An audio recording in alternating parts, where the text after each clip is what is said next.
रामपुर नाम के गांव में दो मित्र रहते थे, सौरभ और विशाल। सौरभ बहुत ही कामचोर और आलसी था और विशाल बहुत मेहनती था। वो अपना काम पूरी लगन से करता था।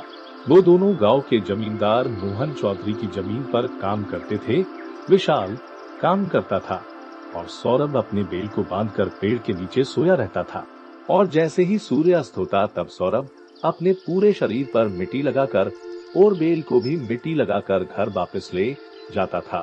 वो जमींदार बाबू को दिखाना चाहता था कि मैंने बहुत काम किया है। और विशाल खेतों का काम खत्म होने के बाद अपने बेल को अच्छे से स्नान करवा साफ सुथरा होकर घर वापस जाया करता था। जमींदार बाबू इस झूठ को पकड़ नहीं पाते थे। वो सोचते थे सौरभ बहुत मेहनती है और विशाल बहुत ही काम चोर है। इसलिए जमींदार बाबू ने रसोइये से कहा, देखो सौरभ बहुत ही मेहनती है, उसकी अच्छी देखभाल करना, उसके खाने में कोई कमी ना होने पाए।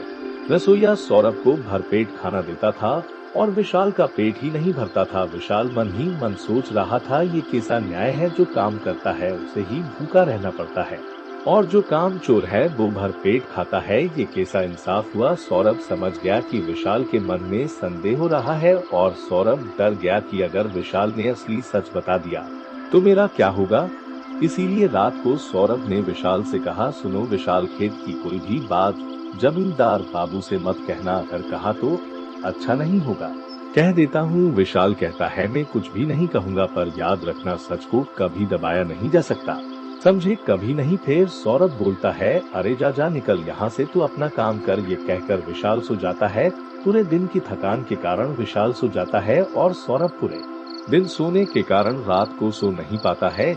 इसीलिए सौरभ बेल को कर खेत में गया तो उसकी आंखें लाल देखकर जमींदार ने पूछा, क्या बात है सौरभ, रात को नींद नहीं आई क्या? फिर सौरभ बोलता है, क्या बोलूं हुजूर, बहुत मच्छर है, उन्होंने मुझे सोने ही नहीं दिया। सौरभ की खातिरदारी होने लगी। अब वो जमींदार के घर में रहने लगा। सौरभ बहुत खुश हुआ और उसका जीवन ऐसे ही चलने लगा। खेतों में जाकर बेल को रस्सी से बांधकर वो सोया रहता था और विशाल ईमानदारी से अपना काम करता जाता, बिना किसी फल की चिंता किए बिना। एक दिन हुआ, ये रसोइये ने देखा सौरभ खाना बर्बाद कर रहा है। रसोइये ने सौरभ से कहा, मैं कुछ दिनों से देख रहा हूँ कि तुम खाना बर्बाद करते हो, जितना चाहिए उतना लो ना, फिर खाना बर्बाद क्यों कर रहे हो? सौरभ ने कोई उत्तर नहीं दिया।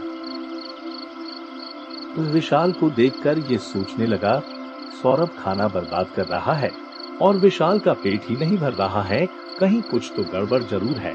रसोइया ये बोलकर चला जाता है। रसोइया जमींदार की पत्नी के पास गया और जमींदार की पत्नी को प्रणाम करके सौरभ और विशाल के बारे सब कुछ बताया है। उस दिन रात को जमींदार की पत्नी ने जमींदार को कहा, अच्छा सुनिए तो सही, सौरभ और विशाल खेतों में क्या काम करते हैं, तुम्हें बार देखना तो चाहिए। और फिर जमींदार ने पूछा, आज तुम मुझसे ये सब क्यों पूछ रही हो?